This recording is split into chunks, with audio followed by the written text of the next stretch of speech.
The door slammed shut with a finality that echoed through the quiet suburban street in Maplewood, New Jersey. 14-year-old Remy Thompson stood on the porch, clutching a black trash bag stuffed with her clothes, her heart pounding as her mother's words rang in her ears. "You're not my daughter anymore." It was all because of a simple confession during dinner. Remy had admitted she liked girls, and in that instant her world crumbled, leaving her homeless under the cold autumn rain. She wandered the streets that night, the bag growing heavier with every step, her sneakers squelching in puddles. The town she grew up in, with its neat lawns and white picket fences, suddenly felt like a prison. Remy's mind raced back to the moment it all started. A crush on her best friend at school, innocent glances that turned into something more. But in her conservative family, where church on Sundays was non-negotiable and her father preached about traditional values, there was no room for that. Her parents' reaction wasn't just anger. It was erasure. They had packed her things while she sat in stunned silence, her father avoiding her eyes, her mother hissing about eternal damnation. By morning, Remy found herself at the local library, seeking shelter from the chill. That's where she met Jordan Hayes, a volunteer tutor with kind eyes and a warm smile. Jordan was 18, fresh out of high school, working part-time while figuring out college. She noticed Remy huddled in a corner, pretending to read a book but really fighting back tears. "Hey, you okay?" Jordan asked, sliding into the seat across from her. Remy looked up, her blue eyes rimmed red, and something in Jordan's gentle tone broke the dam. She spilled it all: the confession, the eviction, the crushing loneliness. Jordan listened without judgment, her own heart aching for this girl she barely knew. As days turned into weeks, Jordan became Remy's lifeline. She snuck Remy into her family's garage apartment, a small space above the house where Jordan lived semi-independently. Jordan's parents were more progressive, artists who traveled often for work, leaving her with freedom. But even there, secrecy reigned. Remy couldn't stay forever. Child services loomed if anyone found out. Jordan helped Remy navigate school, forging notes to explain absences, all while grappling with her own budding feelings. Jordan had always known she was gay, but kept it hidden in this small town where whispers could ruin lives. Helping Remy felt right, but it stirred something deeper, a connection that scared her. The first real conflict arose when Remy's parents reported her as a runaway. The police showed up at school, questioning her friends. Remy panicked, confiding in Jordan that she might have to leave town. "You can't," Jordan whispered one night as they sat on the apartment floor, sharing a blanket. Their hands brushed and time stopped. In that moment, Remy leaned in, their lips meeting in a tentative kiss. It was electric, a spark of hope amid the chaos. But Jordan pulled back, eyes wide. "This is dangerous, Remy. You're so young and we're both girls. What if this makes everything worse?" Remy's heart sank. She knew the risks, the age difference, the societal scorn. But in Jordan's arms, she felt seen for the first time. They decided to keep it platonic, focusing on survival. Jordan reached out to a local LGBTQ support group anonymously, learning about emancipation options. Yet, as Remy turned 15, the pressure mounted. Her parents filed for custody battles, claiming she was confused and needed correction. Remy faced a choice: return home and deny her identity, or fight for freedom, risking everything. One evening, Jordan's parents returned unexpectedly. They found Remy in the apartment and the questions flew. Jordan lied at first, saying Remy was a friend in need. But her mother, perceptive as ever, sensed the undercurrent. "Is there more to this?" she asked Jordan privately. Jordan confessed her feelings, tears streaming. Her parents were supportive but worried about legal ramifications. "She's a minor, Jordan. This could look like harboring a fugitive." The decision weighed heavy. Turn Remy in for her safety or keep hiding, endangering everyone. Remy overheard the conversation, her world fracturing again. She felt like a burden, a catalyst for destruction. That night, she packed her bag once more, leaving a note. "I can't drag you down." Jordan found it at dawn, her chest tightening in panic. She raced to the bus station, spotting Remy buying a ticket to New York City. "Don't go," Jordan pleaded, pulling her into a hug. "We'll figure this out together." Remy hesitated, the bus idling nearby. In that moment, she chose love over escape, but the cost was already mounting. Jordan's family now involved, secrets unraveling. As winter set in, the town's gossip mill churned. Whispers at school labeled Remy a troublemaker, and Jordan's name got dragged in. Friends distanced themselves, fearing association. Remy's inner turmoil deepened. She questioned if her feelings were worth the pain. Therapy sessions arranged through the support group helped, but doubts lingered. Was she selfish for pursuing this? Jordan, too, wrestled with guilt. Had she enabled something unethical? Their stolen moments grew tense, laced with fear. The breaking point came during a family dinner at Jordan's. Her parents suggested contacting Remy's family for reconciliation. Remy exploded. "They threw me out. How can you suggest that?" Jordan defended her, but the argument escalated, revealing the depth of their bond. Her father sighed. "This isn't just friendship, is it?" The admission hung in the air, a confession that bound them tighter but invited scrutiny. Months passed and Remy's life stabilized somewhat. With Jordan's help, she petitioned for emancipation, citing abandonment. The court hearings were grueling. Her parents appeared, faces stern, arguing she was manipulated by bad influences. Remy sat in the courtroom, her hands trembling, as her mother testified about discovering inappropriate texts on Remy's phone. The judge, an older man with a sympathetic gaze, listened intently. Jordan waited outside, her presence a silent support, but inside, Remy felt exposed, her identity on trial. Victory came bittersweet. Emancipation granted at 16. Remy moved into a small foster home arranged by social services, but the freedom tasted hollow. She and Jordan could see each other openly now, but the age gap, Jordan now 19, drew judgmental stares. At school, bullies targeted Remy, scrawling slurs on her locker. Jordan confronted one. A heated exchange in the hallway that nearly got her arrested.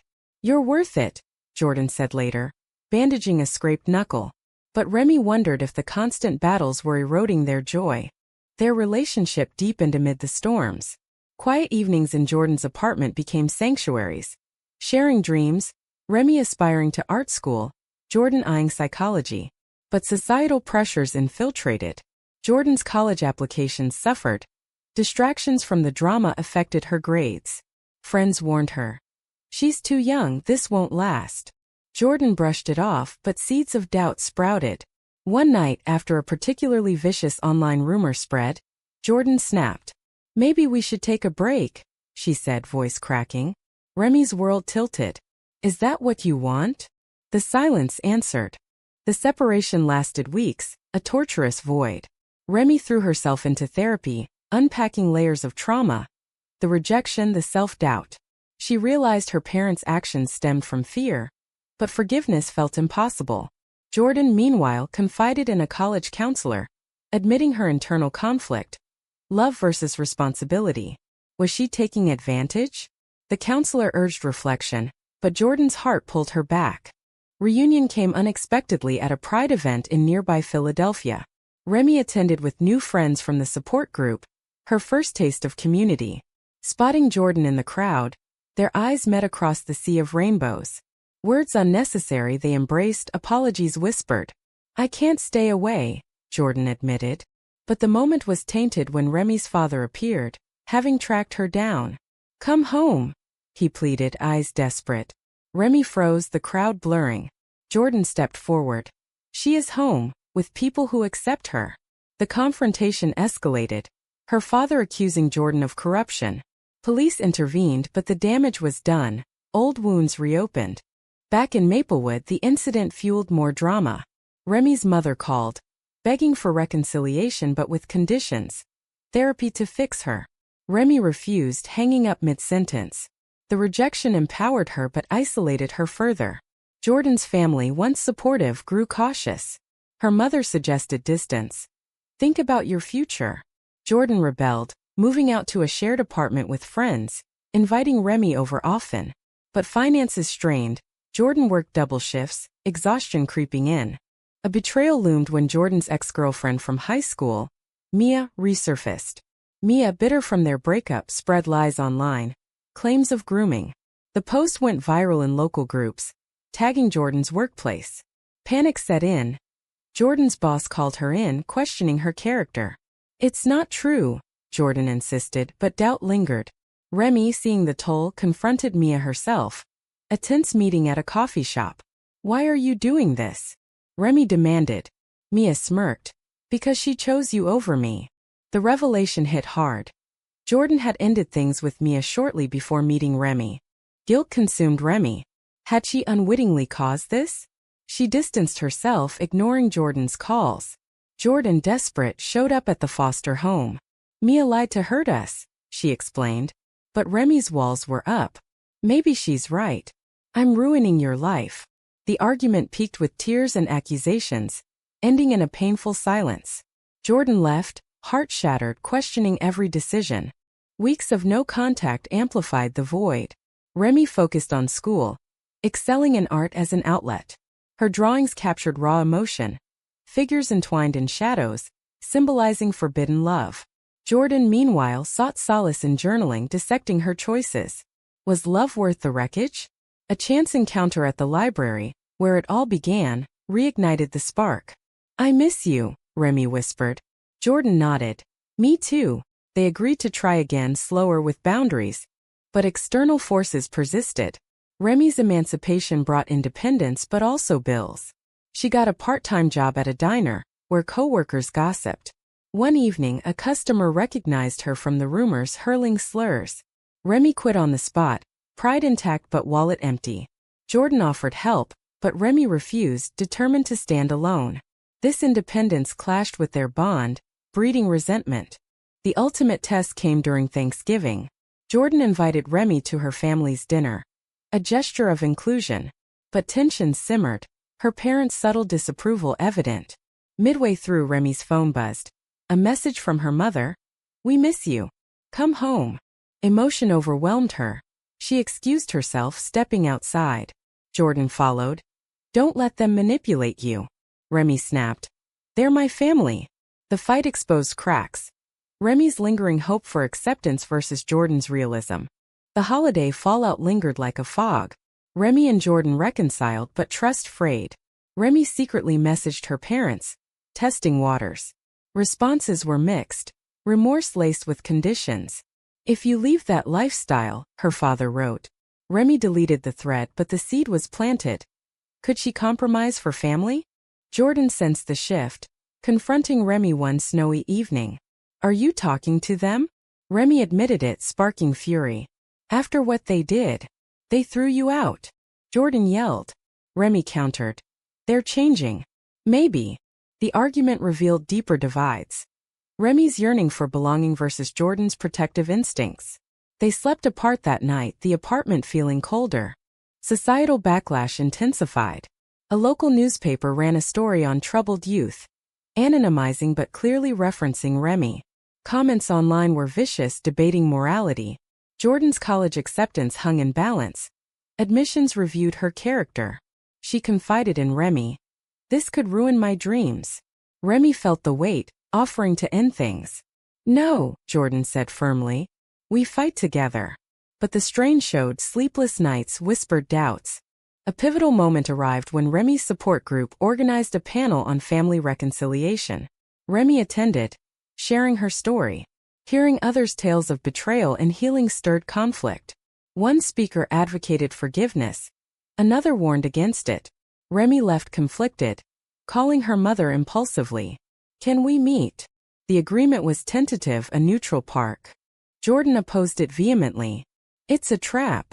But Remy went alone, heart racing. Her parents waited on a bench, looking older, weary. "We've been praying," her mother said. Remy listened as they apologized superficially, then dropped the bomb. "Come home and we'll help with college." But no more of that. Remy's resolve wavered. Stability tempted her. "What about Jordan?" she asked. Her father scoffed. "She's the problem." Anger flared. Remy walked away, but the offer haunted her. Returning to Jordan, she confessed the meeting. Betrayal etched Jordan's face. "You went behind my back?" The fight was explosive, accusations flying. "You're choosing them over us," Jordan cried. Remy denied it, but doubt poisoned the air. Jordan stormed out, seeking refuge at a friend's. Alone, Remy grappled with ethics. Was pursuing family wrong if it meant sacrificing love? Days blurred into isolation. Remy threw herself into art, creating a series on fractured identities. Jordan, meanwhile, attended therapy, unpacking resentment. A mutual friend mediated, urging communication. They met at the park where it all began, their first kiss spot. Tears flowed as they aired grievances. I feel like I'm losing you to the past, Jordan admitted. Remy nodded. I need closure. They agreed to boundaries. Remy could explore family ties, but transparently. Tentative peace held until Remy's 17th birthday. Jordan planned a surprise party with friends from the group. Laughter filled the apartment, a rare joy. But midway, Remy's parents showed up uninvited, having gotten the address from a relative. Chaos ensued, her father demanding she leave with them. Jordan intervened. She's happy here. Shouts echoed. Neighbors called police. The party ended in tears, friendship strained. The incident forced choices. Remy filed a restraining order, a painful but necessary step. Her parents' desperation turned to vitriol, disowning her publicly via a church newsletter. The community split. Some sympathized, others condemned. Jordan's family withdrew support, fearing escalation. We love you, but this is too much, her mother said. Jordan faced eviction from the family property, forcing a hasty move.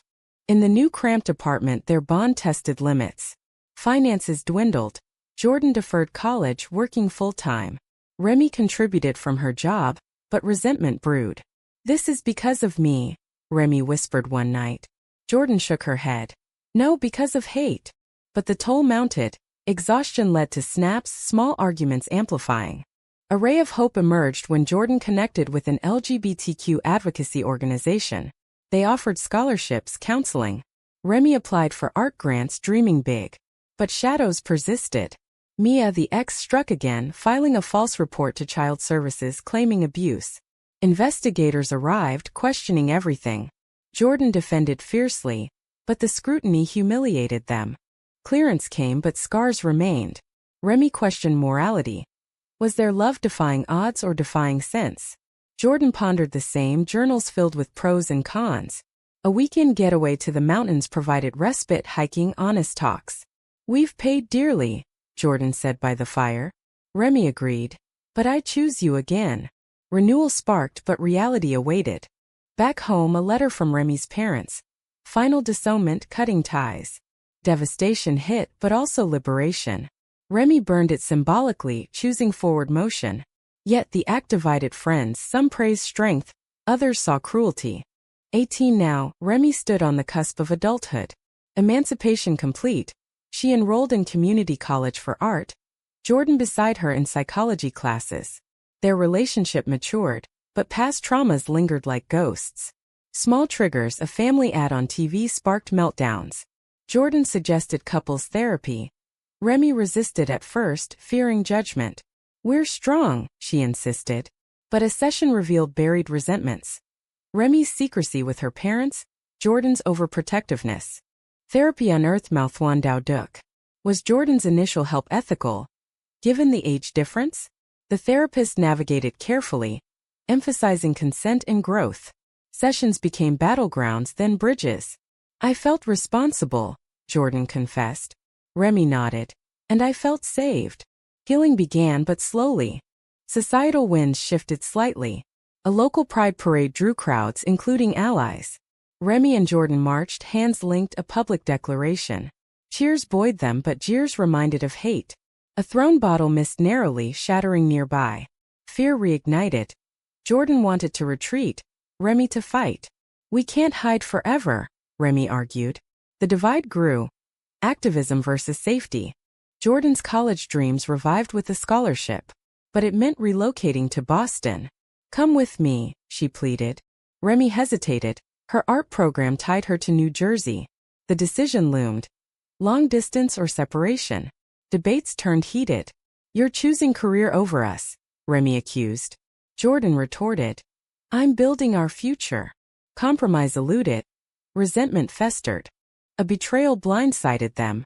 A close friend from the support group, Sarah, outed their struggles in a blog post for awareness. Details twisted, painting Jordan as predatory. Outrage followed, online harassment, doxing. Jordan's job fired her preemptively. How could she? Jordan sobbed. Remy confronted Sarah. You used our pain. Sarah apologized, but trust shattered. The group splintered, isolation deepening. In desperation, Remy reached out to her estranged aunt, a liberal in California. The call was awkward but hopeful. You can stay with me, the aunt offered. Temptation struck. Escape the toxicity. But leaving Jordan? Unthinkable. She confided the offer.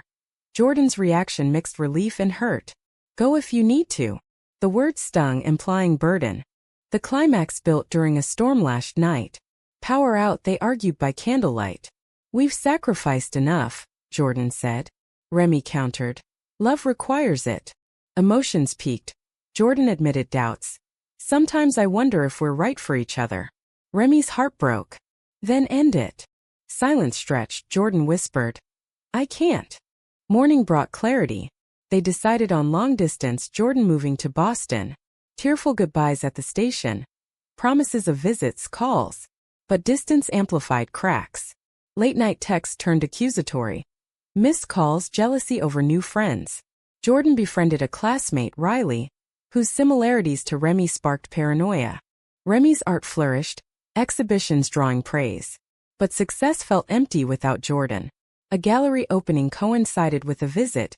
Joy reignited. Yet, Riley's presence at a party ignited conflict. Just a friend, Jordan insisted. Remy stormed out, doubt consuming her. Back in Jersey, Remy spiraled. Therapy urged self-reflection. Was she projecting insecurities? A journal entry revealed truth.